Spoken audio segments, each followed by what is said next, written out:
moving to oneness.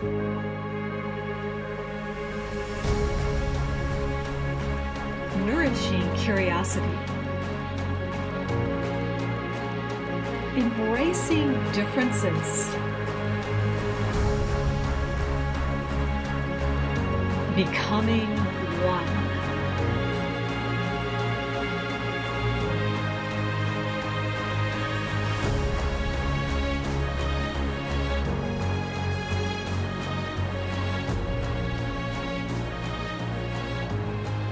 Are you waiting for your purpose to unfold? Be patient.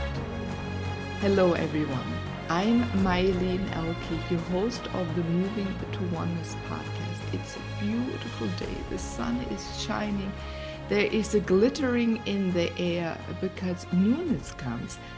Today, as I'm recording this, it's a full moon in November. And it fits to the topic probably what is going to unfold with my beautiful guest sitting in Moscow, and soak in our energy today because the full moon, the 8th of November, it brings a good start, a new start for you, and it gives you a momentum to start on your purpose. So today I hope you will get a lot of inspiration to do just that. So for first though, I want to welcome you, Peruquois. You're sitting in Moscow, I'm sitting in Germany, and everyone is listening around the world. I love that, how we can nowadays come together to share our experiences, our wisdom, and are able to embrace each other, ourselves, and many on this beautiful earth. So I'm looking forward to a magical time with you. Hello and welcome. Hello, Meilin. Very, very happy to meet you, to be with you, and very happy to meet your audience, wherever you are on the planet. Yeah, you know, we're becoming immovable again, Peruquois. I think this is so important, and in your work it comes through. I saw many videos, listened to your music, soaked up your words, the energy you send out, it is yummy. It is exuberating. You have something about yourself that touches me, and I think many others, right? You probably have noticed that in your concerts or the workshops you do. In your videos, you are always somewhere else in nature, and you're comfortable in on different continents. You're born in Australia, you lived in the US, you're now in Europe, Russia, and it is so easy for you to transition and go from one place to the other, but still feel comfortable in the environment that you are.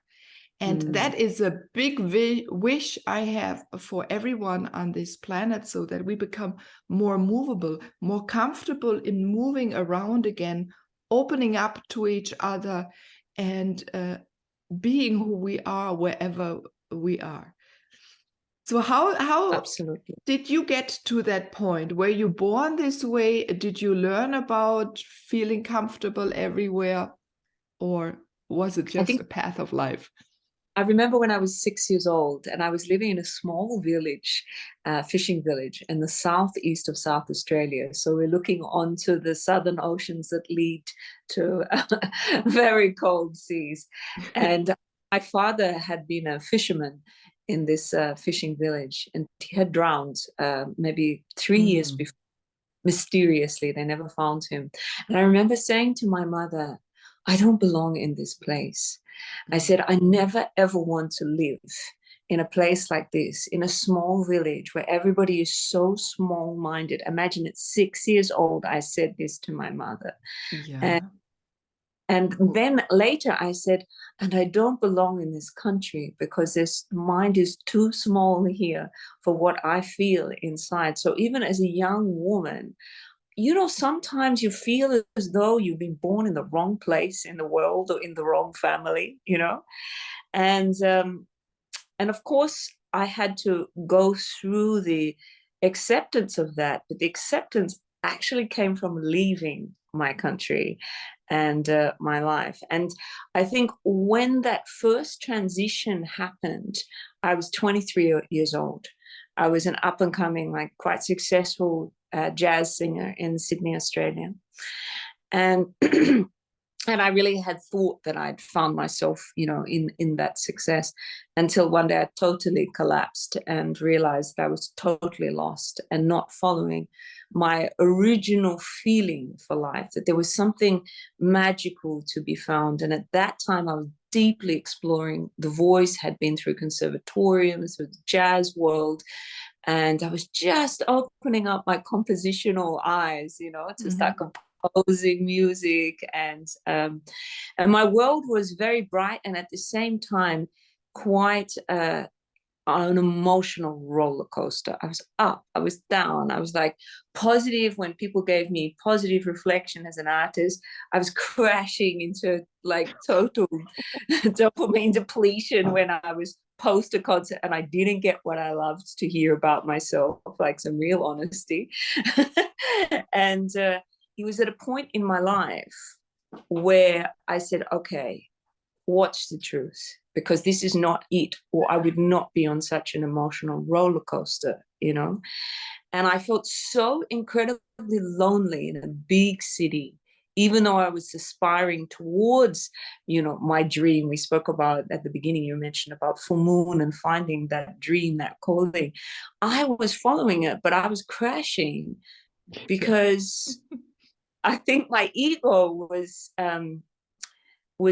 too big at that time, and I was very masculine, and I was using a lot of sexual energy to get that kind of affirmation that I was beautiful, I was talented, and suddenly I went through this wake-up call on the edge of the ocean, and I realized that I was being called to sing for something so much deeper than jazz, so much deeper than a culture, but truly for healing, And I went into this very deep experience in one of those dark moments where I realized that this living earth spirit, she just took me down into her, and I was filled with so much vibration of love. It was so overwhelming, and this feeling that I was harboring, which was I'm so alone and nobody truly understands me, and I'm so lost in the world. It was like that energy just rose up through my body, and I came into this magnificent happiness and union and love, and it was as though I could communicate with this living spirit, not like it was an entity or anything, but just this huge, vast, loving principle. And it felt very feminine. And I said to, if there's any way that I can sing to help wake up this connection, because if I experience this and this vibration moving through the entire planet, through life, through everything I could hear around me, the ocean, the wind, cars, then this is surely our nature, to have this union in the body, with the earth. And I said, please wake me enough to be able to sing for you. But I had no idea at that point in my life how I would come from that place of connection and being that jazz singer. It was that first, like, it's like in the Avatar movie where they kind of put the tail into the yeah and it's like into the and like the dragon, the flying bird, but there's no actual understanding of how that happens, right? And I don't know if I can recreate that with my voice, because I was at this moment singing all of these primordial sounds I was hearing around me, like the wind, like ooh, and the waves crashing, and I was emanating these sounds and this love in my body. I said, if there's any way I can sing for you to wake this up in other people, so they could understand they're not alone, that they are, this living, unique, and yet united expression of the mother, then I said, please, choose me. So within, I think, 2 weeks, a Native American medicine man came to Australia, and we met. And that's a whole nother story, but we met at the festival. And I heard this man sing, you know, and he was singing this ancient voice.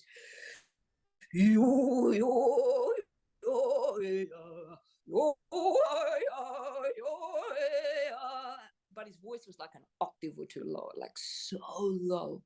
And I heard this, and my whole body just like was crawling with goosebumps. And I knew that this man had the answer to that request that I had made to the mother. If I can sing for you, how? I don't know, but please show me how. When I met this man, and then he asked me to sing with him the next day in the festival, and this energy started to rise through me that I touched in the earth, and it started to sing through me. It was just like this explosion of energy that was so far beyond my jazz mind at the time, that was used to singing, you know, jazz standards and scales and improvising and stuff. This was so far beyond. And when I finished with him on that stage, he just grabbed me and he said, we have many people to meet, many roads to travel together. And what was an incredibly difficult thing for me at that time was that I was just crossing from that feeling of being so lost to feeling profound. And suddenly somebody picks me up and says, if you want to come with me, you'll have to let go of everything you know. You'll need to leave your country and come to the desert in America with me. Oh, and by the way, you'll be one of 7 wives, one of my To a young woman? Wow. 23. I was 23. Oh, and by the way, you'll have my child. And of course, my reaction was no way. And I fought it for about a month. It was like, this is insane. You can imagine, I mean, any woman listening to this is just going, I don't know if I do that, you know. But the magic that I was experiencing inside, and when I got again together with this man, was too great for me to walk away. Yeah, so one feels it. One feels it gets drawn, can't do anything else. That's exactly how it was. It was like I was that kind of fly in the web, and it was a love. It was like also an ancient love between this man and I. And at the same time, it was this ancient calling, and this very present calling, you know, of how can I serve, you know, how can I learn about this connection to the vibration of the voice and the earth. So I had to go, and it was terrifying because everybody in my life said, you are insane. My musicians in my band said, don't go, Peruquois, you'll throw away your career. My mother forbid me to go and said she wouldn't speak to me again. My friend said, he is so dangerous. Look at how many women are around. Like everywhere I turned, they said, don't go. But I went, and it was really difficult. I mean, I suddenly felt that feeling of no ground under me, no stability. Not a single person did I know but this man. Nobody respected me as a musician or as anybody anymore. So my ego was shattered into 1,000 pieces. 2 of the women were heavily pregnant. So you know how mothers can be. They're like really straight. They don't take, you know, any kind of egoic behavior because they're heavily pregnant and they're dealing with becoming mothers, you know. And it was just like my whole ground was torn from under me. And it was a powerful way to really just break away all the lies that were obviously creating that emotional roller coaster inside of me. You know, it wasn't that they came from nowhere. They came from somewhere that I was not being authentic to the original calling that I'd had when I was 17. I realized that if I could sing, it was such a dream. It seemed ridiculous almost at the time because I hadn't trained or anything by then. But somebody recognized my gift, and they said to me, if you could sing, write down, you know, who would you sing for and why would you sing? Oh, that's a beautiful point. Yeah. So if your teenager, for example, is like looking into their life, take all the boundaries off them. If they have an inkling of a gift, ask them to look at that gift and say, what would they do with it if they didn't have any boundaries of them? That's what I did. And I wrote that vision down. I said, if I could sing, I would sing for millions of people. And I wouldn't just sing to entertain them. I would sing to help to heal them.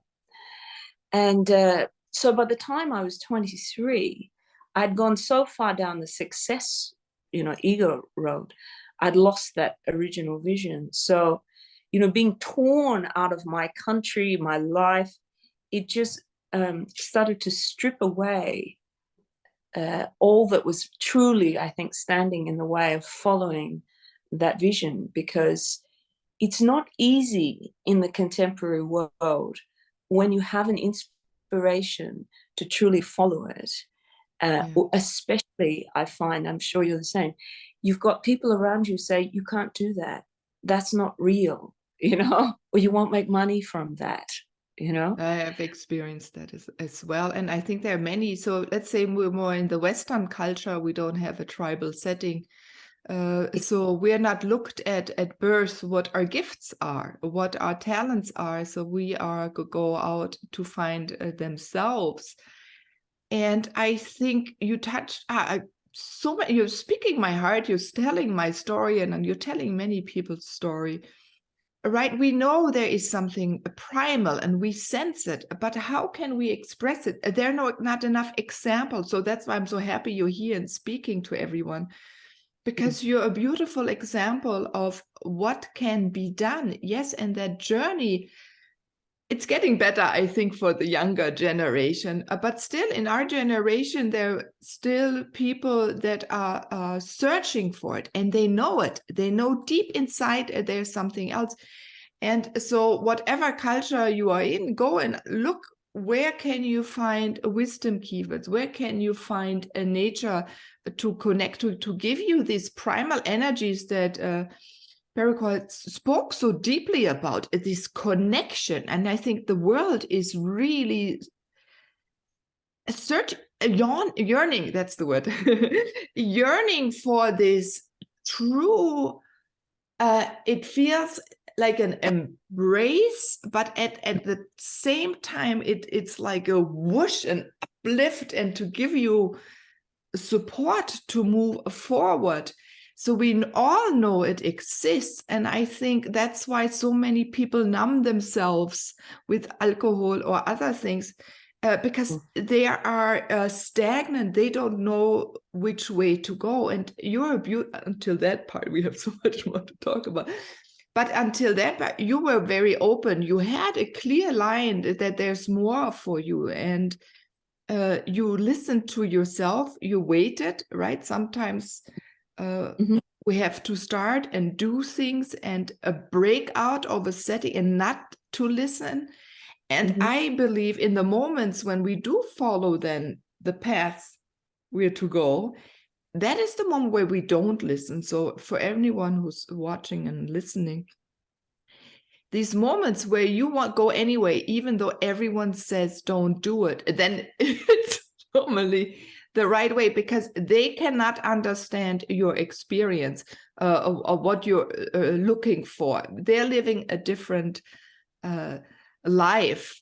And yes, when you said that everything broke apart and you had to start a brand new, and it has to do often with sexuality or a relationship to oneself or a partner, to break out of that, everything falls apart. I didn't have it as extreme, right? When I was young, in Peruquois, I sang and I got thrown out of music class because I couldn't hold a note.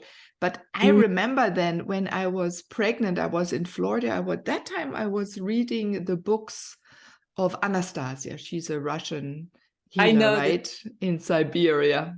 The Anastasia, the Tree series. It's wonderful. If your audience hasn't read it, it's a wonderful series. It really influenced me.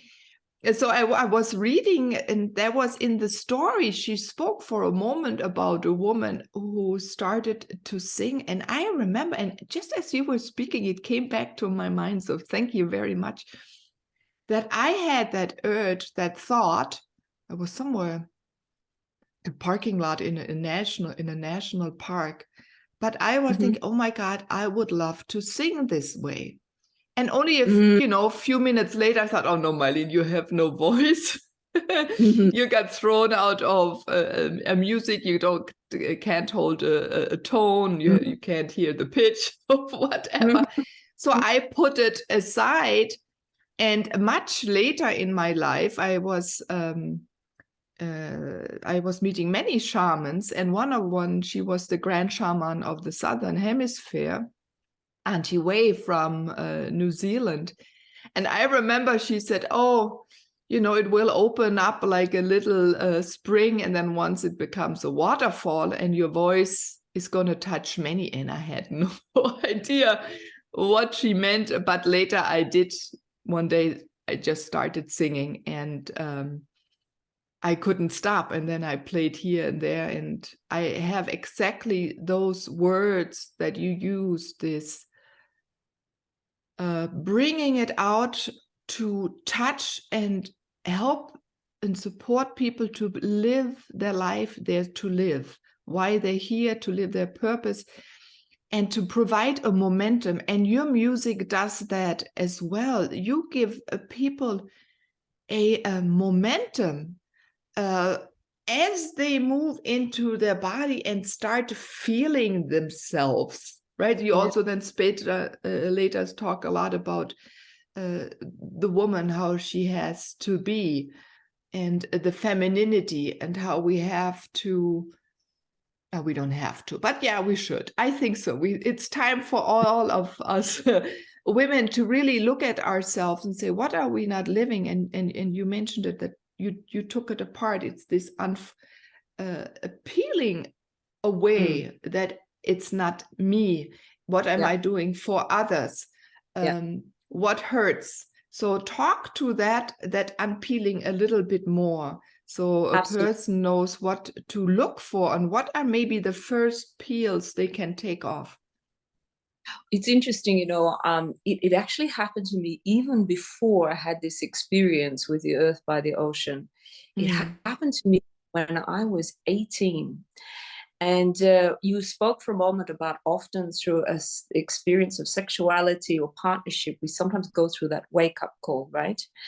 And especially, I would say, especially for us women in terms of in the body, because as a young woman who has not yet lost her virginity, this is a moment in our life where we fantasize, where we visualize, where we long to have this experience that is supposed to be something sacred, something opening, something that is an initiation, right, into the body. And I mean, in the ideal world, it's an initiation of love.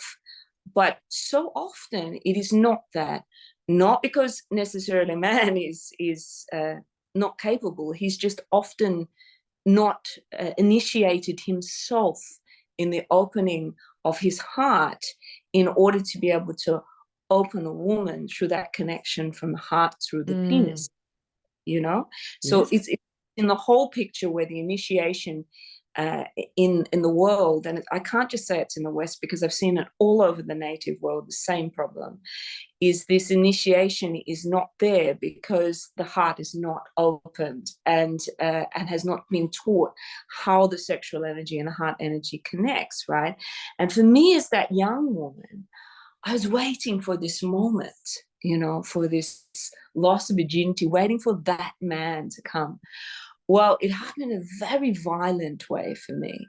I went to my favorite auntie's in the west of the country, and she took me out into the forest with some horses and a new man she had in her life. And we were going to spend a week in the forest together. But the first night was New Year's Eve, so we drank a lot of champagne. And she went to bed, my auntie. And that night, he questioned me deeply about my sexuality. And then he took me into the forest and raped me. And that's how I lost my virginity. Now, what happened here is something that happens to so many women, sometimes when they're very young, still girls, sometimes when they're teenagers, even sometimes in womanhood. And that is when a man penetrates her, he silences her voice down. It's like she becomes numb, icy cold, and filled with guilt, and filled with shame, and filled with this feeling of vileness, you know? And this is what I experienced. Like, I remember he covered my mouth because we were in a campsite so that other people wouldn't hear. And it totally, for a moment, silenced and froze me. And somehow I knew that I had to heal this, you know? And luckily, I had the reflection of an older woman who was a friend of mine. And I'd written to her about the experience because I didn't tell the auntie at the time because I was too ashamed, right? This was her new love. And that's how it is. That's how it keeps perpetuating on the planet, this silence. And so luckily I wrote to a friend and I told her casually what happened. And she said, oh my God, do you understand how important this is? That you let this rage out, this grief, this suffering out of you, you know? She had a couple of suggestions on how to do it, like write him a letter, even if you don't send it, and burn it and tell how you felt and being victimized like that, etc. And that was okay. It helped a little bit, but this was the key. At that time, I moved away from my auntie. I rented a small cottage in the mountains. Suddenly, my direction became totally in alignment with my music. So I was determined that year. I got myself a singing teacher. I practiced every day for 2 or 3 hours. I wanted to get into that conservatorium. But I moved into the woods, into the forest. And I started to walk because I had so much pain inside of me about this rape. And I walked in the woods every day. And then something happened one day. This voice started to come out of me. And it was so painful and so angry and so wild, like, oh, these kind of sounds were coming out of me. And because I was totally alone, you know, I just let it come. And then I would get back home and I would start to feel like easier and easier. And this went on for maybe a month, you know. And really what I did was I used that connection of just feeling safe, you know, out in nature, and that connection to my voice, letting the body sing, something far beyond what any psychologist maybe would tell you, or, you know, how to deal with rape or whatever. My body basically started to purify itself with my voice. So what I did was I literally started to unshackle that silenced voice and open it back up, you know, again. And what I found was that this was the original understanding that I grew as I matured as a woman later in my life. Obviously, living with a lot of women around one man was like totally awakening, destroying, dealing with jealousy, having to find my voice in that situation, you know. But what I discovered through being with so many women was so many women carried this shackling, you know. And then I realized that our body's voice is the vibration of healing, the vibration that connects the soul to the body, to the earth, right? And that when you can find those intuitive sounds that release that rage, that release that sadness, that release that grief or that physical pain, the body starts to rebalance itself and the emotional pain starts to come out. And you literally have a change then on the physical level of the body. And the voice starts to gather an understanding of, this is me. This is my name, you know? And we grow ourselves from that very small, guilty, ashamed, compressed kind of girl or woman, you know, back into this very big, more wholesome, mature woman who accepts the body with all its pains and all its challenges. So that became kind of the foundation to my practice of feminine meditation was I realized that, at least for our women, for women, but I have witnessed the same working with men as well, that we cannot go into a deep state of meditation when there's a lot of emotional disturbance in the body, right? So true, so true. Yeah, because otherwise we just sit there, try and breathe and think, and that's not meditation.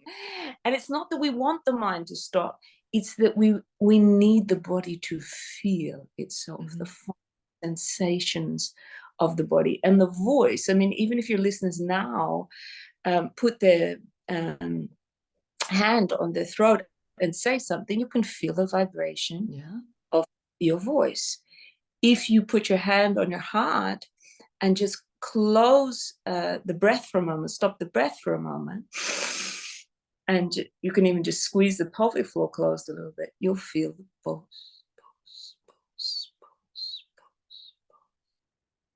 So these are two direct sensations that help us to bring us down into the sensitivity. And when we allow the voice in the first stages of meditation practice to release the frustration, you know, because naturally every day we have words that get stuck there, or maybe we're not completely honest all the time, or we're holding something back. And of course we have disappointments that we have in the heart, or somebody says something that hurts us, or we just feel our mother, you know, and we feel her pain in our own heart, or our father, or we're sensitive beings, you know. And so the heart is this gateway of enormous sensitivity, and it needs release, the vibration of release. So the heart has its sound for release. And then when I went deeper over the years, especially through childbirth and deep lovemaking, then I discovered the vibration of the womb and her voice. And then obviously with deep sexual connection, I found the voice of the vagina or the yoni. Yes. And this, I found the womb yoni voice was one of the most silenced voices for anybody who had a very disempowering birth of their children, or maybe an abortion, or a rape, or a very bad sexual experience, or carry a lot of shame from maybe parents, that this voice is often very, very closed. And because the yoni or the vaginal mirrors the vocal cords in the body, so we have this shape, you know, in the yoni, in the cervix, and of course in the vocal cords. When this opens and you're able to breathe and sound from those deepest places, often it is the trigger to release a lot of that emotional pain that you could not express in the moment, or whatever the situation where you felt disempowered. So this is where I found that the first stages of meditation practice is to release the body. It doesn't take a long time, and especially if you do it daily, to release the body and bring it to a much more harmonious vibration. And then, only then, are we available to experience space inside. Any kind of sense of bigness or vastness or silence only starts to happen when the vibration is more harmonious. And every person's voice has the capacity to bring that kind of balance. And at least for women, having worked with women, because I've been working with women for 30 years now, I found that this pathway was most direct to bringing them into a state of union and waking up that orgasmic, like that, you know, I spoke about the earth. When a woman or a man is really in their body and that sensitivity is flowing, and they're in the nature, their feet on the ground or in the water or somewhere, there's this enormous body of vibration, or there's this vibration that comes up from, and it's extremely pleasurable, almost orgasmic, you know. And it is our nature to be in harmony with that loving flow of life force. And but we can't feel it when the mind has ruled us, because we've shut down the sensitivity of the body, because we've shut down the emotional body. So this is, yeah, go ahead. Yeah, we have tightened so much.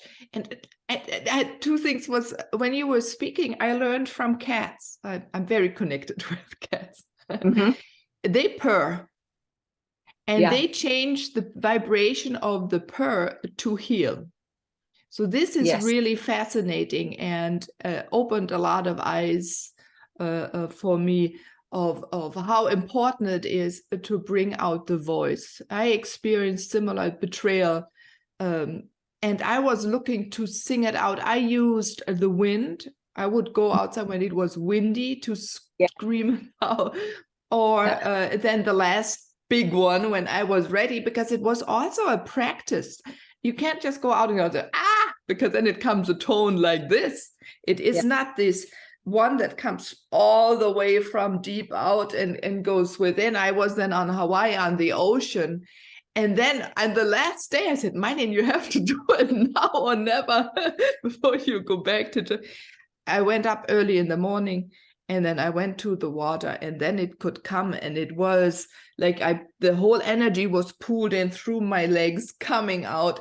And then this scream that I had been hoping for now 4 months in a way, to let it out and to be in a way witnessed. And I was not alone. I had nature, I had the ocean, I had this sand, but sand are, all those shells and mussels, and I had the air, and I had the sun and the warmth.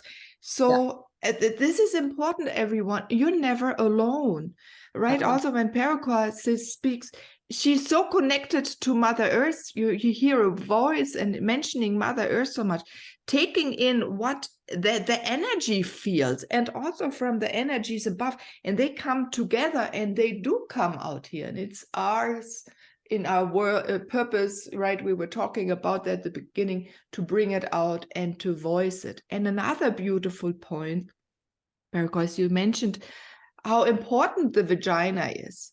And we have been silenced, I think, in the Western, or let's say just the German history, for me, I'm going to use that, over the last 200-300 years, extremely women, right? And maybe in the 80s, slowly we're coming out again.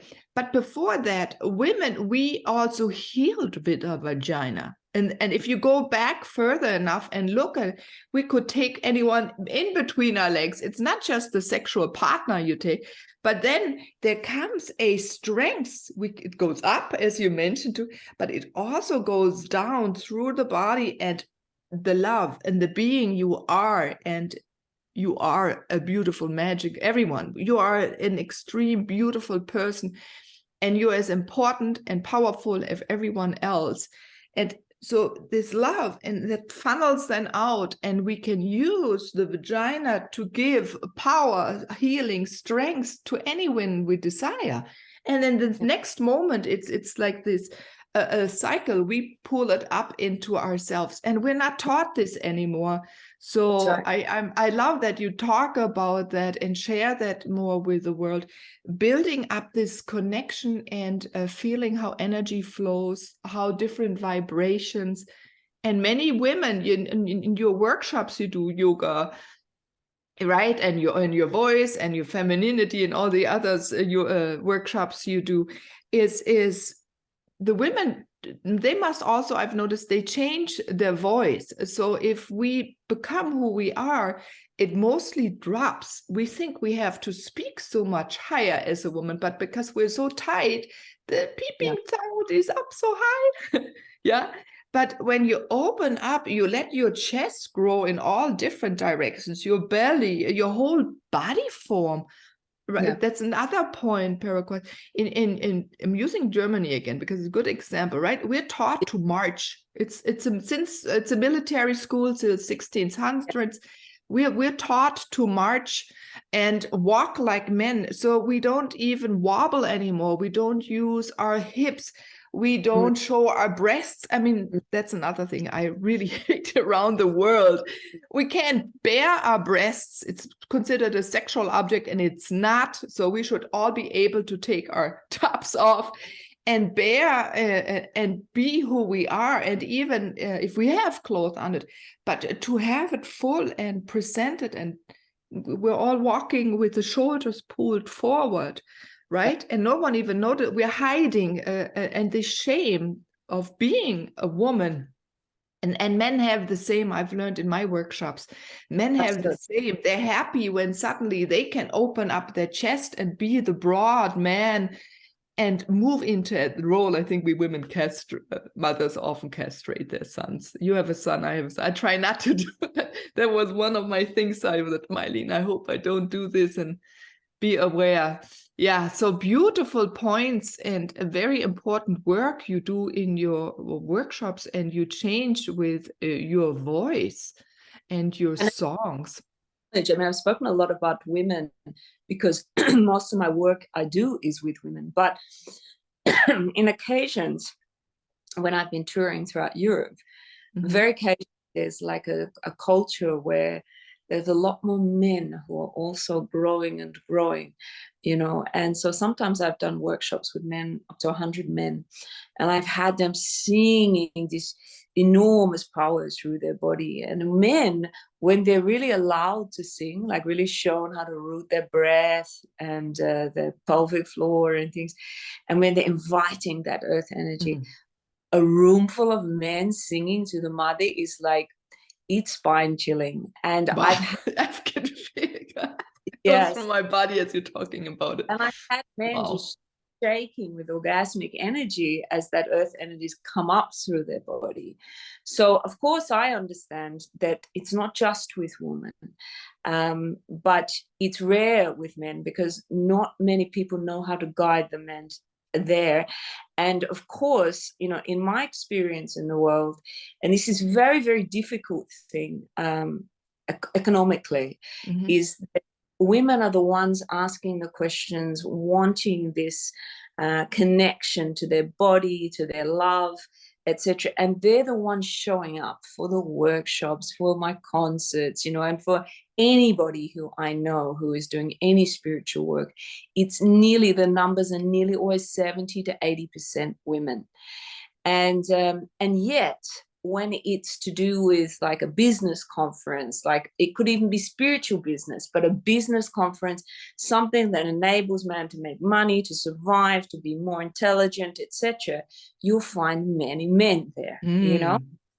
It's very interesting. And so I know for myself, I tend to focus more towards women because there's just a lot more women who are standing for this connection to the body and to restoring this broken love inside, not because the men don't want it, but because they've been so hardly conditioned towards intelligence, purpose, and making money, you know, to survive in the world. And as you say, that really cripples a man in terms of emotionally, because he's not allowed to be vulnerable in that world, you know. And of course, then it starts to cripple the sensitivity of his body. And any man who is truly a great lover, you know, any man that is able to really touch a woman with his love is able to do that because he is sensitive in his body, because he is connected to that feminine energy as well as that masculine energy. So it's a pathway men have to follow, but they are being programmed so hard not to do it. And that's why I see the ratio is so different on the planet right now. Yeah, so it's interesting. So I like the idea, or I don't like, I notice that as we women become more who we are, we have to really step in because we give then the men more space to become who they are. Again, going back, because so many of ours we are the mothers. We give birth to men. Many have silenced their own sons by taking away, I don't know. Be that. And it's so true, you know, and I think it's fundamental. Like people say to me, especially men, they say, oh, why don't you do workshops first? And I say, listen, my pathway is to help wake up the women so that they love you better and they show you this sensitivity through their own body so that they mother better. So I consider I do work with men, but I do it through the woman, because the greatest way we learn in life is through love, and when somebody loves us. Oh, so true, so right. In your songs, you write a lot about a love. You wrote one for your child, a beautiful song. Again, and it one more of the trendy songs. And I Yeah. have to share a little bit about your music. It's Yeah. sometimes very primal again, very yeah, right, those tones, and really getting us to become who we are. I always say that. And then you have this beautiful way, because you lived in India, you have lived in so many places, where you take in the ancient sounds, I'm going to call it this way, to bring in a new twist and to help people remember that they're also part of that culture. Then you bring in the Oriental belly dancer. You're a beautiful belly dancer. And you bring the Oriental music in. So then that triggers parts in us that we have been dormant in a different way, right? And then even you started now with more I'm a techno girl, right? In the 80s, the little bit of combining now the newness of saying, oh, we can be all of this, right? We can have all of it come together and be this March Podge, which I love to talk a lot about, right? We're not so separated, and we don't have to cut ourselves even into cultures or races or a music style. We can have so many facets, and we all do. And it's time to open the floodgates and live all of your parts. And your music is showing that, and letting one experience it on oneself through your music. Yeah, absolutely. That's so true, because, I started in the jazz. I went completely tribal when I was with my native husband. That was an 11-year journey. And then I went to India and studied Indian classical singing with the raga, the basis. And then I was with Middle Eastern musicians. I was with the chill out world in Europe for quite some time, in the Tantra world. And then, of course, I merged back into America. I started to do some production in America. So I brought back those kind of soul jazz pop roots, into some of the compositions. And it's absolutely, as you say, it's like some people will just focus on one style in their life. It could be their business, it could be their music, it could be their art, and they say, oh, that's me, that's who I am. But that's because they've only found that part of themselves. And we began to talk about saying how when you are comfortable in your own body, you find this sense of being comfortable wherever you are in the world. And the beauty of being in many places in the world is you get to drink from the cup of that art, of that culture, and also going deeper from that land spirit, which has its very own special history, set of flavors, melodies, colors, people, climates, etc. And we get to absorb that into us. And that's potentially what broadens our ability to be just more than one style in whatever our particular love is. We can grow that. And I think that is the beauty of travel, of living in different places, when you're really not just going there for tourism, but you're going there to see, what can you drink, what can you learn from this place. It's a very different way of traveling than saying, oh, I just want to go there and relax, I just have a week off and relax.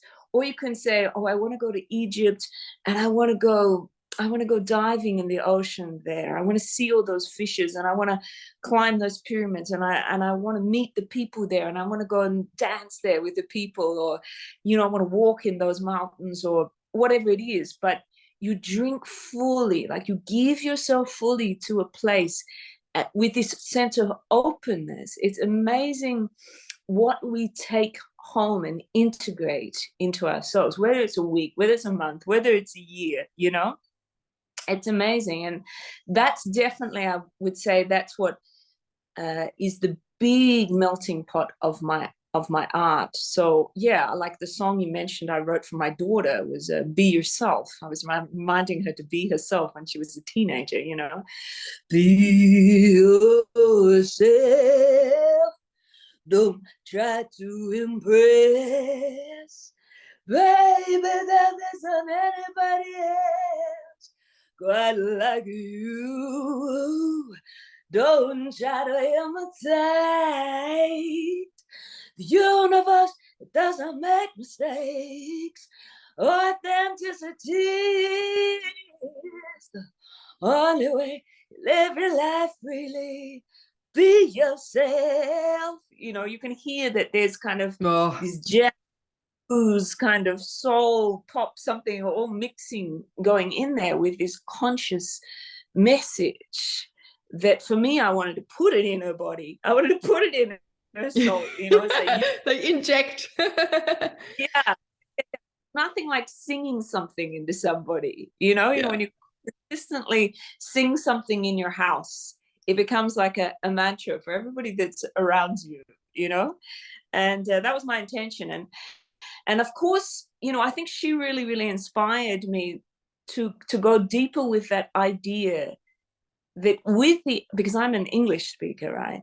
That with the English language, we can bring sacred mantra in the English form that speaks to the body, right? Mm-hmm. Rather than saying mantra is about connecting with some god, goddess, or some eternal energy or some particular frequency, you know, we can say, actually, when I sing into my body, that I can actually bring so much love. Like I have a song, for example, for the breasts, and it says, so close to my heart, my breast, I feel you up.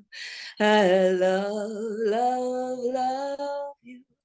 Love, love, love you. Hey, hey, hey, hey, hey, hey, hi.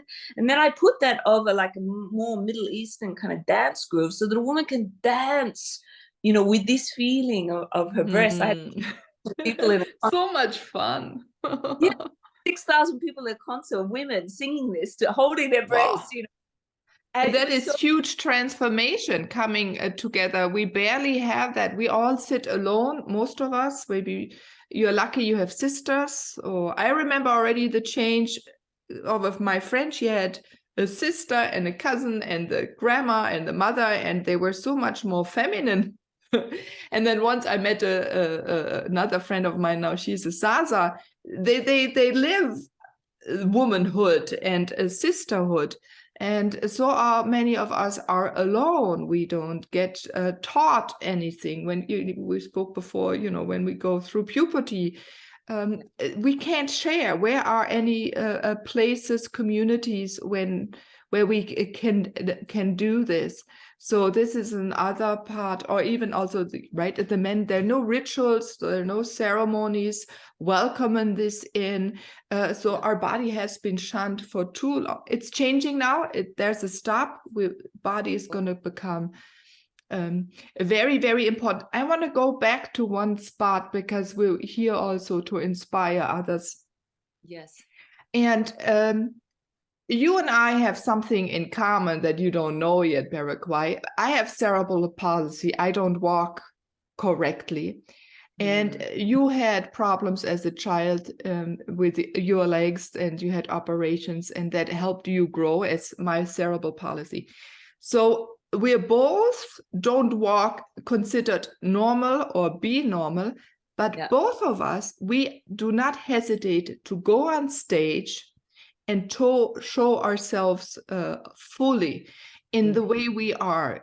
Many people may say, "Oh, you're broken," or how can you be a healer when you're not, and no one cares when you can't walk correctly, or we don't care what we think, because there's something in us that we know we're giving. And also in your song that you wrote for your daughter, you tell her to be herself and authentic. And I think by living ourselves, you living yourself, me living myself, inviting all of others to be themselves, and showing that we come in all different forms, but we all have the same love for bringing out what we are here to bring, to talk about, to emanate out through our energy fields.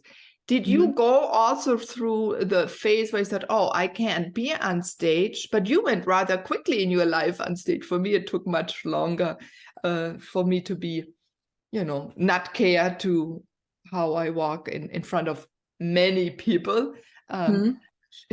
Give a little, I don't want tip, but something that people can feel comfortable in any way they are in a physical form to go out and present their beautiful work to others.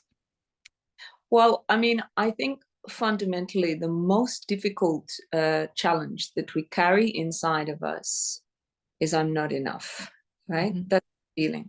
So if I feel like I'm not enough, then of course my art's not enough, or whatever I give to the world, or whatever I am, or how much love, or whatever it is, or how I look, or is not enough.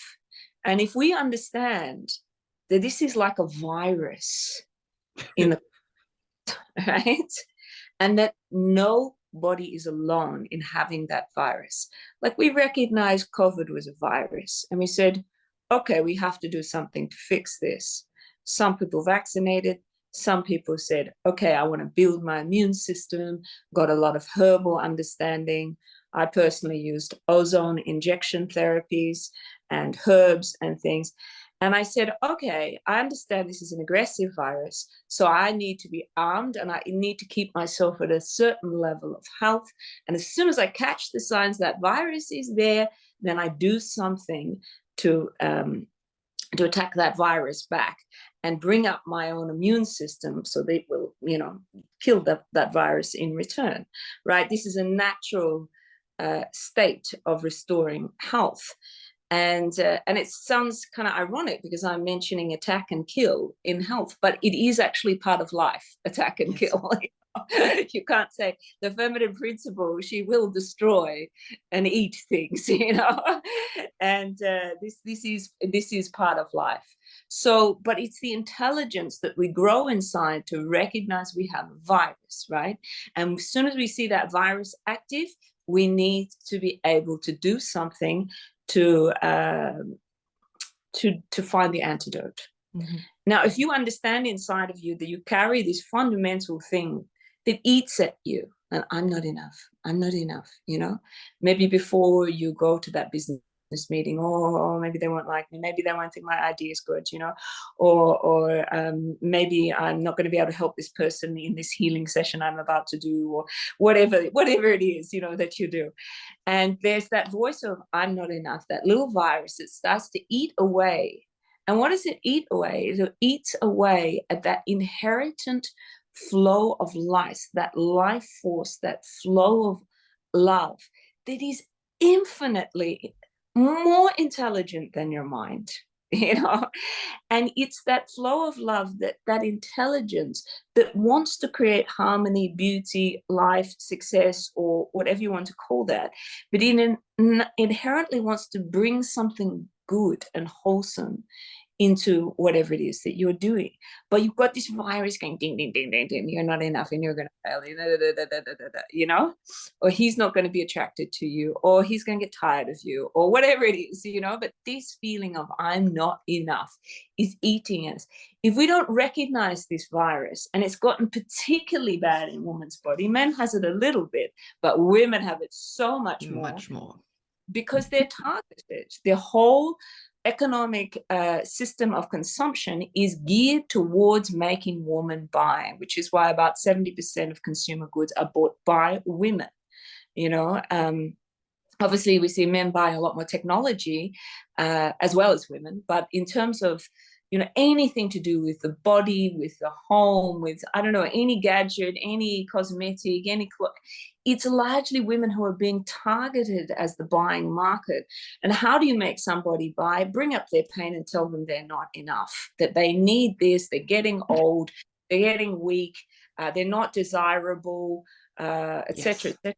You know, and so this virus has been, we've made sure that this virus keeps getting presently, every time you switch on your phone on social media, every time you walk out, see a billboard, every time you see anything, it's targeting you, that you are not enough. So therefore you need to buy something in order to be enough. You need to find something so you can be enough, you know. If we understand that this is a kind of pathological virus that we carry inside, then we can grow an intelligence, catch it, and find the antidote straight away. And this is what you and I have had to do. We could say, oh, poor us, you know, pity me, you know, I'm in so much pain all the time. I don't have enough energy to give to other people because my own energy is so low, or, you know, whatever it is that painful condition creates in the body. Then we can say, okay, that wins. Or we can say, no, there is a deeper, more nourishing life flow that is deeper than any pain. It's deeper than anything, you know. And if I give myself to that original flow of life, and generally it means, first of all, clicking the thinking back over, catch the virus. No, I am enough. I do have enough. Life is supporting, and I give myself to it. And that is the key. I give myself to life. I allow myself to be taken by life. My love is the most important thing to me. So for me, entering the body consciously in the morning is fundamental.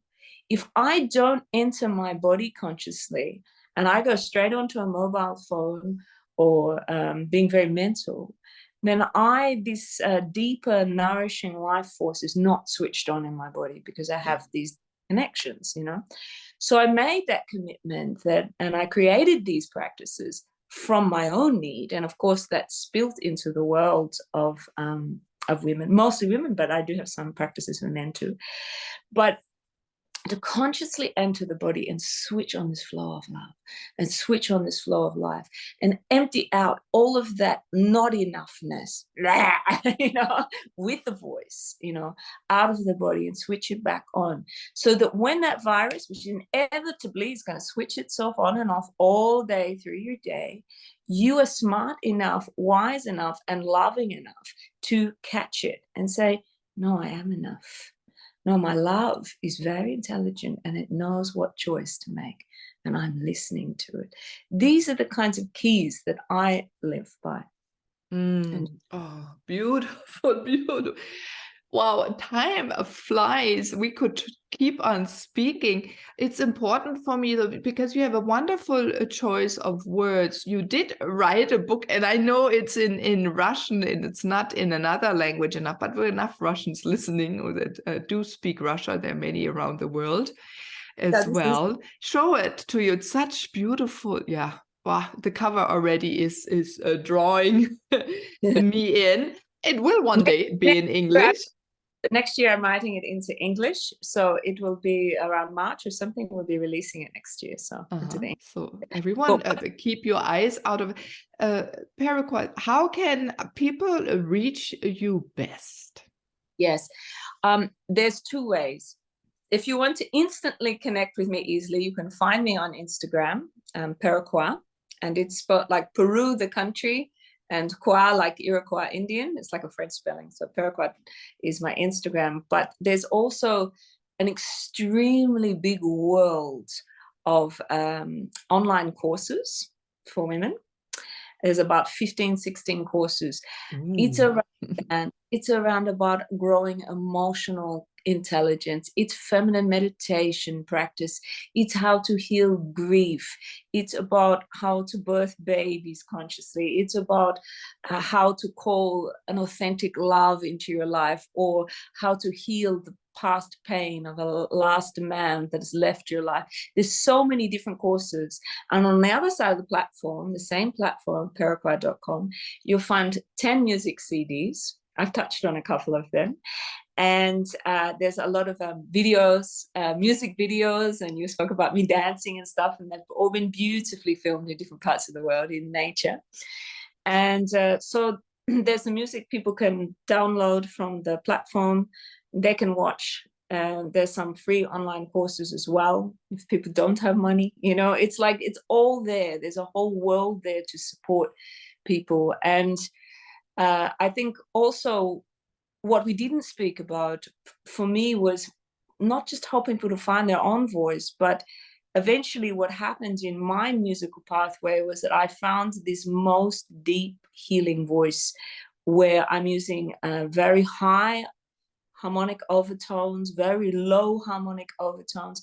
And I created special soundtracks to help people to go into practice, to bring them into their body where it's difficult for them to access parts of their psyche, or to come into vaster states of consciousness, or to go into healing. So there's so much music and soundtracks and practices on the site. So go and have a look at Peruquois on Instagram. Yeah, the world. I was in that world, and I will go back and back into the world. On your website, you give so much. I love that, and yeah, the videos done so beautifully in different environments. Yeah, natural settings, beautiful colors. It's Augenschmaus. We have a German word for that. It's like eating dessert. And I'm very thankful for that. I can't wait to meet you really in person one day. Who knows? It's not going to be too far away. I know that since you came into my life. And there is something very, very special about you. There are not many people, I think, on this earth at the moment that have the, I'm going to even use the word power, and this vast amount of love, this vast amount of love in seeing everyone deeply, igniting them with that moment, because you do see them to move into who they are, and one tone from you, or one energy that comes out of your video, because sometimes you don't have to just have the listen to it, but the energy that flows out of you, every movement, the energy that comes out of your fingers and your hands on your legs when you dance, everywhere, it just, as I said, you exuberant, it emanates out everywhere. So Wow. Thank you very much for also dedicating yourself, going through that, some people would say brutal life, in a way, the courage you had to opening up yourself, to going and trusting others, to also trust in what unfolds, to the unfathomed, right? You just followed your knowing, and everyone follow your knowing. It really brings you to beautiful places. And yes, sometimes there is a little pain, and there is sorrow and sadness, but we spoke so much, right? It's this transformation, it's this dissolving, this destroying. Peruquois said that it's also this destroying. It does happen, but then poof, it comes up like the phoenix, right? It has to burn to its ashes to come up. And sometimes they're not as we want, but if you give it a chance, it will turn out into something magical for yourself. So follow Peruquois' way, in a way, and even if yours is not the voice, but you have another task in your life, purpose, implement it, bring it out, become visible, share it with the world, because now it's needed, especially this year and next year, extremely. The world is just waiting for you, as it is waiting for you, Peruquois, to bring out more of who you are, and so that they can experience you also physically. So the best of success to having more concerts around the world, more workshops, larger and larger, and so everyone can get a little part of you, or a particle of you. Thank you. And it's a beautiful mirror for yourself, because as you said, you know, we really mirror each other strongly. And I see this enormous grace and generosity of heart in you, and obviously talent, you know. Thank you. And in your gift as well. So thank you for being both mirror for me and for many people too. So really, really lovely to connect with such a beautiful woman and such a beautiful audience, which I feel in the field immensely strongly. So wish you a wonderful full moon. Maybe it's past by the time you watch this, but the mooning of your heart, the big opening of your heart. Oh, beautiful words. So thank you, everyone, for listening to me and for a beautiful guest, Peruquois. And the best to you. She had magical words. The way you speak, Peruquois, is balsam. The choice of words, as it rolls, it is its own meditation already. It takes you into a transformation. So I'll put all of your information in the notes. Everyone, you can find her, anything about her there.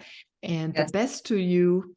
Thank you for being on the show, Moving to Oneness. Blessings. And again, everyone, show yourself, be yourself, and be courageous. I'm Meilin, your host of the Moving to Oneness.